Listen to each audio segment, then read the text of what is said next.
வணக்க மக்களே, இப்போ நம்ம வந்து கடல் மேல இருக்கோம். நம்மளை தேடி வந்து கட்டெரும்பு டீம் வந்திருக்காங்க. அவங்க கடலுக்குள்ள போகணும்னு சொல்லிட்டு ரொம்ப நாள் ஆசையா. இப்போ அவங்கள நம்ம வந்து கடல்ல கூட்டு போய் ஒரு டிராவல் பண்ணி வச்சிருக்கோம். அவங்களுக்கு எப்படி இருந்துச்சு இப்போ அவங்களே சொல்லுவாங்க, கேளுங்க. எப்படி இருந்துச்சு? உண்மையிலே இதுவரை இத்தனை வருஷம் பிறந்ததுலேருந்து கடல் பார்த்துருக்குறேன், கடலில் உள்ள போட்டை பார்த்துருக்கேன். எனக்கு வரை பயணம் பண்ணதில்லை, இதான் ஃபஸ்ட்டு பயணம். ரொம்ப ரொம்ப சந்தோஷம். பிரதருக்கு, கடல் ராசா பிரதருக்கு, ஆண்டனி பிரதருக்கு ரொம்ப சந்தோஷம். அதுலேயும் வந்து பாம்பன் பாலத்தை மேலேருந்து தான் பார்த்துருக்கோம், கீழேருந்து அதாவது பாம்பன் பாலத்தை கடலுக்குள்ளேருந்து தொட்டு பார்த்துட்டோம். ரொம்ப சந்தோஷமாக இருந்துச்சு, ஹாப்பி. கடல் பயணம் வந்து யாரும் கிடைக்கல, எல்லாரும் கிடைக்கும். பட் ஆனால் எங்களுக்கு கிடைச்சது ரொம்ப சந்தோஷமாக இருக்குது, அதிர்ஷ்டமாக இருக்குது. இன்னொன்று கடல் பயணம் வந்து பஸ்ஸு, ட்ரெயின், ஹெலிகாப்டரில் போகிறது, ஏரோப்ளைனில் போகிறத விட சூப்பராக இருக்குது. உண்மையிலே நல்லா இருக்குது. ஏன்னா அதில் வந்து ஓப்பனாக இருக்காங்க, க்ளோஸ்டாக தான் இருக்கும். இது ஓப்பனாக இருக்கனால கடலை எல்லாரையும் பார்த்துட்டே போகிறது சூப்பராக இருக்குது.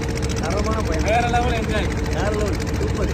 ஓகே மக்களே, இந்த வீடியோ பிடிச்சிருந்தா பார்த்துருக்க. இந்த அருவி தான் நம்மளுக்கு கான்டெக்ட் பண்ணி நம்ம கட்டெரும்பு டீமுக்கு சார்பாக இந்த ட்ராவல் பண்ண வச்சது.